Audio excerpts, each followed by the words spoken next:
Gloriosa, who we fondly referred to as Glory, was born in April 1994 at Penn Vet's New Bolton Veterinary Center in Pennsylvania. Her delivery proved complicated since she was breeched, but both Glory and her mother were thankfully saved by Dr. Dean Richardson, the same equine surgeon who operated on Barbaro after his leg injury at the Preakness Stakes in 2006. Glory's sire was a champion halter stallion named Glorious, who brought home many first-place ribbons from Arabian horse shows. His owners and founders of Hartford Arabian Farm, Nate and Darlene Supnick, were at one of his shows when they first became aware of the horse slaughter industry. It was then that they vowed to save as many horses as they could, even though it was another 16 years until the rescue was officially established and renamed Forgotten Angels Equine Rescue.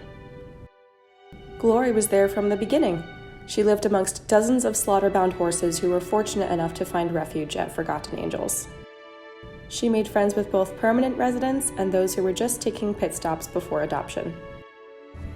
She was the sweetest of mayors. Come to think of it, I don't think I ever saw her with her ears pinned. She had a beautiful chestnut coat and long, full mane that gave her the look of a wild horse.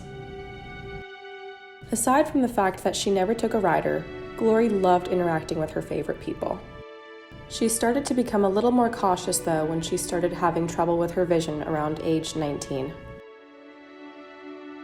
Equine recurrent uveitis, also known as moon blindness, was the cause of her fluctuating vision, which steadily deteriorated to the point where she was completely blind in one eye and partially blind in the other.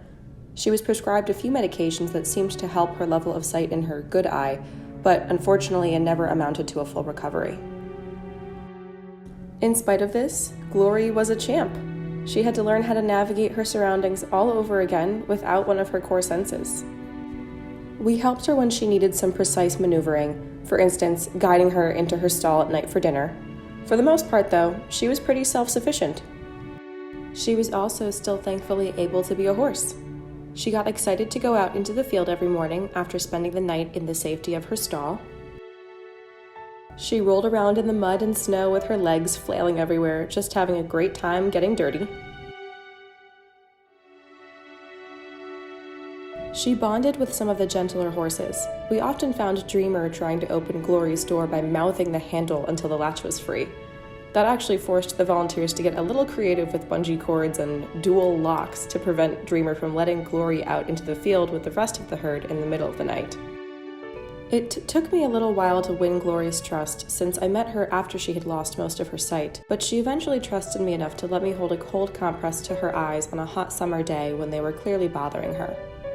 I think I speak for most of the Forgotten Angels family when I say she was the kindest soul at the rescue, and for that reason, we were all absolutely crushed to hear when Glory had been involved in a horrible accident.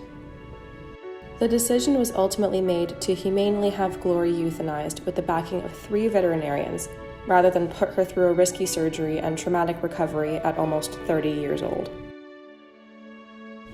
Glory's legacy will live on at Forgotten Angels. She was the inspiration for Nate and Darlene to get involved with saving horses from slaughter, and as a result, Forgotten Angels Equine Rescue has saved more than 380 horses to date. Though it's terribly sad to see her stall empty now, I feel solace in knowing that this delicate, gentle, beautiful horse served her purpose here for nearly 30 years. I'm certain that we will continue to celebrate and remember Glory for many years to come.